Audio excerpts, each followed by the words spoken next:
지난해 오토바이 교통사고 발생 건수 16,988건, 사망자 727명, 부상자 2만 21명, 교통사고 치사율 승용차의 2.4배, 승용차에 비해 이동이 자유롭고 비용이 적게 드는 오토바이. 최근 고유가와 교통량 증가로 큰 인기를 얻고 있지만 각종 위험에 노출되어 있는 것이 사실인데요. 구로구 개봉동의 남부순환로, 119 구조대원들이 택시 한 대를 에워싸고 있습니다. 자세히 보니 택시 밑에 누군가 깔린 채 누워 있는데요. 도대체 어떻게 된 일일까요? 출동 지령은 택시와 오토바이하고 교통사고였습니다. 교통사고였는데 요구조자가 택시 밑에 끼어 있는 상태였습니다. 오토바이를 타고 달리다 빗길에 넘어지면서 한순간 택시 밑에 깔리게 된 상황. 혹시 택시 밑면이 오토바이 운전자의 몸을 휩쓸진 않았는지 부상 정도가 걱정되는데요. 한시 앞이 택시 밑에서 사고자를 꺼내는 것이 급선무.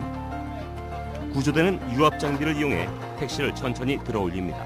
현장에 도착하자마자 요구자의 상태를 확인한 다음 택시 뒷바퀴에 고인목을 고이고 에어백을 이용하여 택시를 들어 올린 다음에 요구조자를 안전하게 구조한 상황입니다.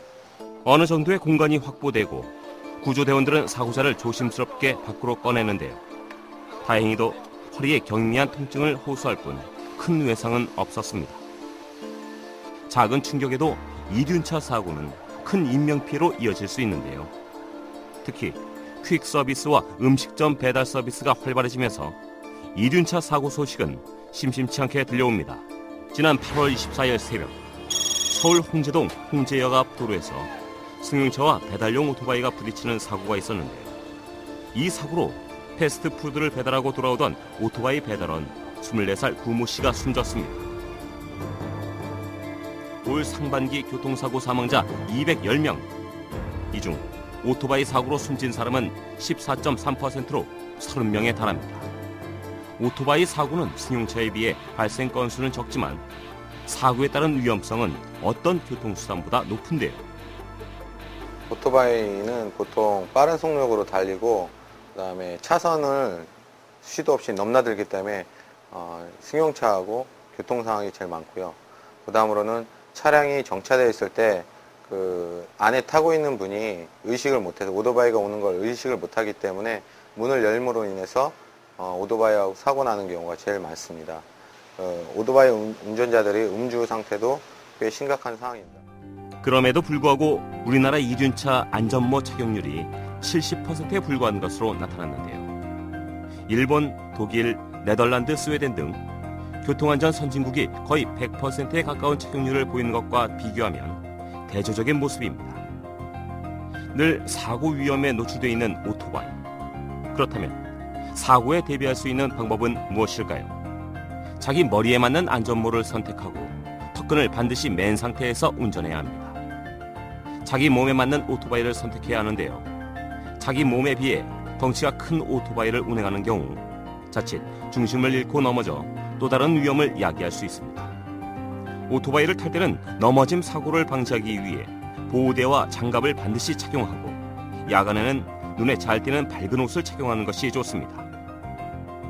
또 바퀴에 기름이 묻거나 핸들 틀림, 브레이크 고장은 없는지 수시로 점검해야 합니다.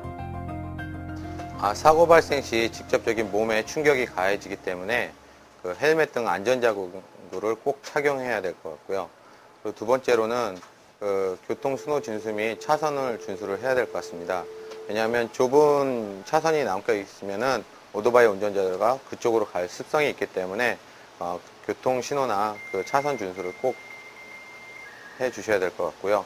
그리고 마지막으로는 승용차 운전자도 사각지대가 발생하기 때문에 항상 내 주변에 오토바이가 아니면 자전거나 지나간다는 생각을 갖고 주의운전을 해야 될 것 같습니다. 자동차와는 달리 안전모 이외엔 별다른 보호막이 없는 오토바이. 그래서 한번 사고가 나면 그 결과는 치명적일 수밖에 없는데요. 오토바이를 탈 땐 보호장구를 반드시 착용하고 교통신호도 잘 지켜야겠습니다.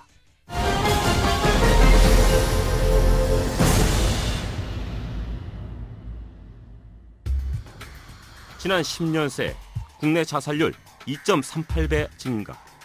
연간 자살자 15,413명, 하루평균 자살자 42명, 34분당 1명 자살. 특히 연예인, 정치인, 사업가, 일반인까지 사회 계층과 연령에 상관없이 자살은 우리 사회 전반에 어두운 그늘을 드리고 있는데요.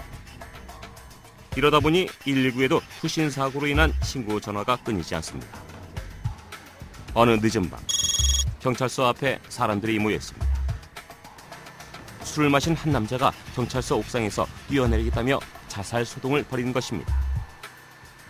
저희가 현장에 도착했을 때는 경찰 관계자분들이 많이 지금 현장에 나와 있는 상태였고요. 5층 옥상을 저희들이 바라봤을 때 투신하겠다는 요구자가 보였다 안 보였다 하는 그런 상황이었습니다. 출동한 소방대원들이 서둘러 건물 입구에 에어매트를 깔기 시작합니다. 잠시 후에 에어매트가 부풀어 오르더니 사람의 키보다 훨씬 커졌습니다. 만약 5층 높이에서 그대로 뛰어내린다면 생명을 보장할 수 없는 상황. 현장에 도착했을 때는 몰랐고요. 나중에 현장 활동하면서 경찰 관계자한테 들은 거는 애인의 변심이었습니다.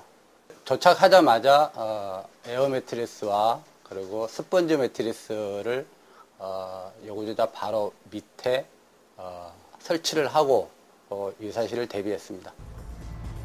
여자친구를 만나게 해주지 않으면 뛰어내리겠다고 고집을 피우던 남성을 어르고 달랬는데 꼬박 2시간이요. 결국 경찰의 설득에 무사히 지상으로 내려옵니다. 40대 남성의 경찰서 옥상 투신 사건은 결국 해프닝으로 끝났습니다. 마포구 동교동의 한 오피스텔.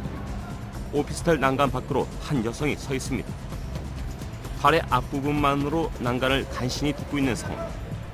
떨어진다면 목숨을 부지하기가 어려운 아찔한 높이입니다.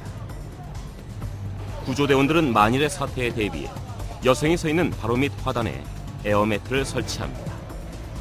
한편 구조대원들은 오피스텔에 직접 올라가 장시간 설득에 들어갔는데요.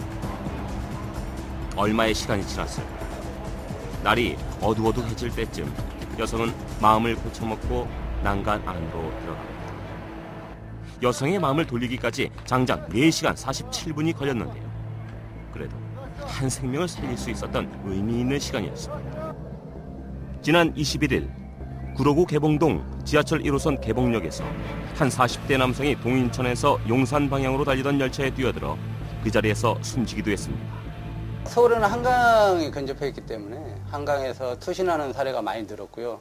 그리고 자동차에서 연탄가스 중독으로 하시는 분들, 그리고 직접 목에다 밧줄을 걸어가지고 자살하신 분들, 열차에 직접 뛰어들어서 그렇게 자살하신 분들, 그런 경우가 있습니다. 투신 사건이 일어날 경우 당사자도 큰 위험에 빠지지만 현장을 목격한 시민들이나 구조대원들에게도 적지 않은 충격인데요. 외상 후 스트레스 장애는 시간이 흐르면서 어느 정도 증상이 줄어들 수 있지만 대부분 평생에 걸쳐 그 후유증이 나타난다고 합니다. 본인은 물론 이를 목격한 타인에게까지 씻을 수 없는 상처를 안겨주는 투신 사고. 그렇다면 자살 시도자를 발견하면 어떻게 해야 할까요? 일단 자극을 주면 안 돼요. 그 사람에 대한 지금 심리가 자기가 사회에 대한 불만이라든지 아니면 뭐 여자 관계, 부모님 관계 여러 복잡한 관계가 있기 때문에 일단 자극을 주지 않되 시간을 지연을 시킨 후에 유관기관, 즉 119나 112에 신고를 하셔가지고 그때부터 적극적으로 대응할 수 있는 그런 시간이 필요할 것 같습니다. 나 자신은 물론 모두에게 해로운 투신사고. 순간의 감정에 몸을 던지기에는 세상은 아직 살아볼만 하고 생명은 너무나 소중하다는 사실. 절대 잊지 마시기 바랍니다.